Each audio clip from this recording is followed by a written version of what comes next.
One Piece. Story was made by Eiichiro Oda. Chapter 19, Devil Fruit. Reconnecting his head to his body, Buggy's defeated form plummeted to the ground, sent by the force of Luffy's devastating blow. Burning bright with rage, Luffy's gaze fell upon his tampered straw hat. "Damn it!" he remarked. "How dare you treat my treasure like that?"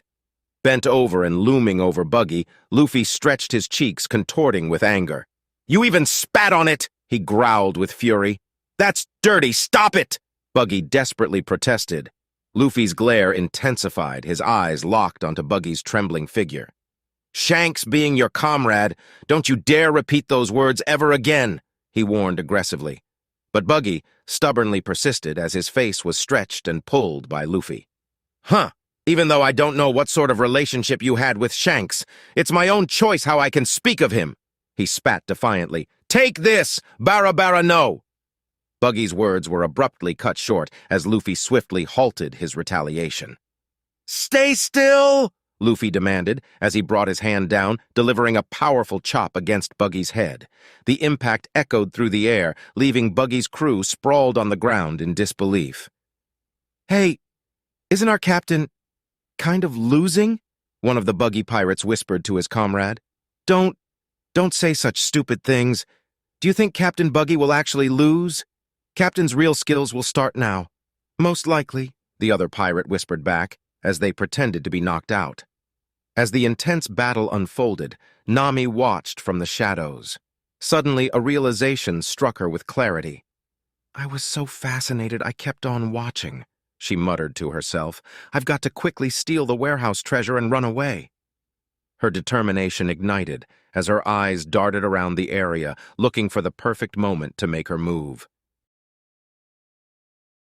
Outside the town, in the safety of the villagers' shelter camp, worry gripped the hearts of the villagers. A palpable sense of unease settled among them as they anxiously questioned the absence of their mayor. "It's too strange," they murmured. "It's been so long, and the chief still hasn't returned." Poro, an old man known for his wisdom, voiced his disapproval. "That man, making the townspeople worry," he replied. The villagers exchanged worried glances. "Something's definitely happened in the village," one of them murmured. "Yeah," another agreed. "And we've also heard a couple of cannon noises." Poro stepped forward proudly. "All right," he declared with resolve. "I'm going to go check out the village and return shortly. You all wait here." But his noble intentions were met with opposition as a concerned villager interjected. "You mustn't go alone. I'll go too," he insisted. The old man's tone turned harsh. "Fool, the ones at the village are pirates. Buggy's crew is known for being low and dirty," he warned, desperately trying to dissuade them. However, upon hearing the warning, the villagers started to gather makeshift weapons. "That's why we really have to go," one of them declared. "If we can't protect our own chief, how can anyone call us villagers? It's useless to try and stop us, since it's a voluntary action we're all taking." Poro turned to face the determined crowd. After a moment of contemplation, he gave a weary sigh of approval. "Do whatever you want," he grumbled. The townspeople, united in their cause, began to chant, their collective spirit pulsing through the air. Back in the chaotic streets of Orangetown, Boodle laid unconscious, a victim of Luffy's quick thinking. Filled with anguish and disgust, Buggy explained, "Throughout my whole life, even until today, there has not been a single person who has made me madder than he did," he declared. Luffy, his curiosity piqued, regarded Buggy intently, waiting for the clown pirate's next words. "That bastard, he took a tremendous amount of treasure from me. I can't forgive him," Buggy shouted. Memories flooded his mind, and he began to explain their shared history, a flashback transporting them back to their days as young pirates. On a mighty pirate ship, chants seemed to surround the air as laughter erupted. "Oh, they're fighting again!" the pirates roared in amusement. "Fight! Fight! Fight! Don't lose to each other!" Buggy tugged on Shanks's shirt, and vice versa, their rivalry reaching new heights. "It's the North Pole," Buggy declared confidently. Shanks, never one to back down, contested, "No, it's the South Pole." The argument over which pole was colder continued unabated. "You're still insisting on that, moron!" Buggy pushed with frustration. But Shanks fired back, "Of course! I'm telling you I'm right!" Just as the tension reached its peak, a senior member of the crew intervened. With clean-cut strawberry blonde hair, a moderate amount of facial hair, and glasses perched on his nose, he stepped in and put an end to their bickering by forcefully banging their heads together. "Enough is enough!" he demanded with authority. "You two always gonna fight or what? I can't see why whether the North Pole or the South Pole is colder has to do with you. If you want to know so badly, go to both places and check for yourself, idiots!" As the crew laughed around them. Meanwhile, a lookout stationed on the crow's nest called out to the crew, "A vessel is coming from the northwest!" The pirates quickly readied themselves for a fight. "Okay, attack! Let's start the action!" they shouted, preparing to face their adversaries head-on. Shanks, his signature straw hat adorning his head, glanced over at Buggy and chimed in, a playful tone, "Looks like you're excited."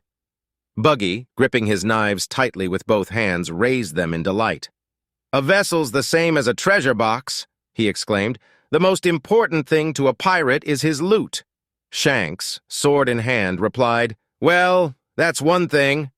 Buggy, interrupting him, vehemently stated, "It's not just one thing, it's everything!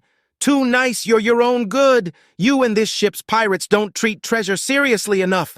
You don't know what a pirate really is." As the battle raged on deck, swords clashed and pirates fought against their adversaries. Amidst the chaos, Buggy stumbled upon a treasure map. "This treasure map!" he exclaimed with astonishment. "First time seeing one!" The map revealed a vast amount of treasure lying on the seabed, marked with a red X ready for the taking. Buggy couldn't believe his eyes. He was truly shocked. With a mischievous grin, Buggy hid the map away, ensuring no one could see it. No one could have seen, he thought to himself, who wouldn't keep this to themselves. Standing up, his chest puffed with pride, he cheered, "From now on, my life's worries will end, and happiness will come." Later that night, sailing on calm seas, the captain addressed his crew with laughter in his voice. "Today we have another delightful victory," he declared. "Drink, drink to your heart's content, raise your voices and sing." The pirates reveled in their triumph, their voices echoing across the sea. Shanks, leaving the wild party with a bottle in hand, approached Buggy, interrupting his thoughts. "Buggy, let's celebrate together," he proposed. "We found a weird treasure, too." Nervously, Buggy responded, What do you mean, treasure? I didn't do anything at all. I don't know anything." He was afraid Shanks might have discovered his secret treasure map. "What are you talking about?" Shanks questioned with confusion. The two of them sat down, gazing out at the gentle seas. Buggy couldn't help but smile. "We too, one day, will get off this ship," he said hopefully. "Of course we will," Shanks replied. "If I get to have my own ship, I'm planning to go around and see the world. As a pirate, of course." Buggy laughed, mocking his friend's aspirations. "Talking absolute nonsense as usual." Playfully nudging Buggy with his elbow, Shanks retorted, "Oh, yeah?" Their eyes locked and Buggy proudly proclaimed, "I can understand and accept your fighting skills. If it weren't for your crazy way of thinking, I wouldn't mind taking you in as my crew member." "Your follower? Like I want to be," Shanks responded, taking a swig from his bottle.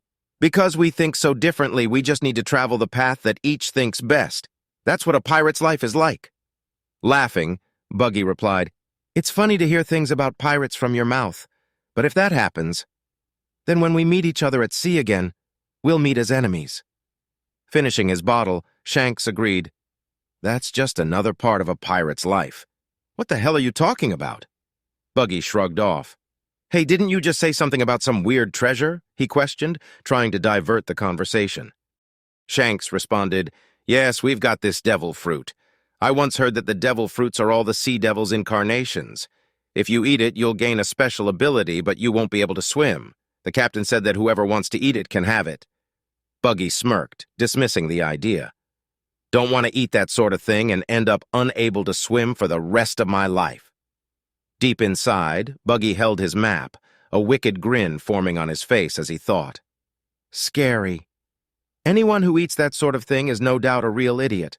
If there's treasure lying on the seabed and you can't swim, then you can't go and get it. Shanks, looking out at the ocean floor, continued. But that odd fruit. Turns out it sells for around 100 million berries, if you can believe it. What? Is that true? Buggy exclaimed in shock. 100 million is more than even 10 Class A treasure chests.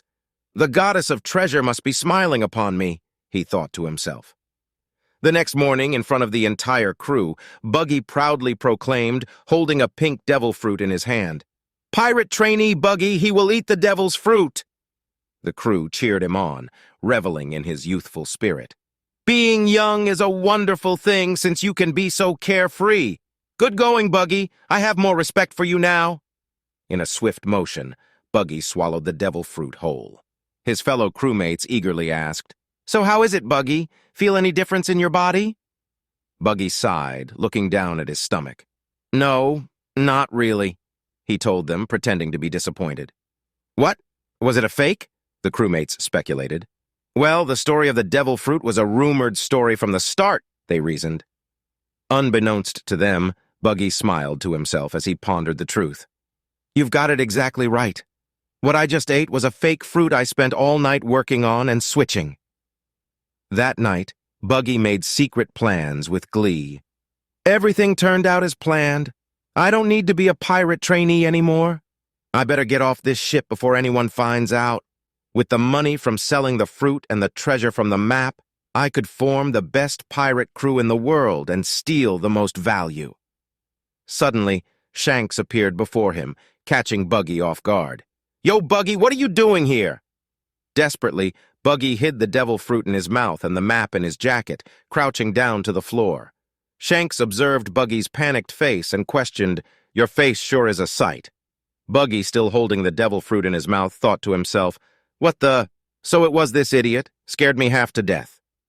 Buggy managed to convince Shanks to leave, and as he walked out, casually mentioning, Don't steal too much food, the cook will get mad. Buggy let out a sigh of relief, believing he was safe. But just as he relaxed, Shanks once again popped up behind him, surprising him. Oh, yeah. If I think about it, the captain just... Shocked, Buggy hastened himself, accidentally swallowing the devil fruit. Buggy was in complete shock at what he had done.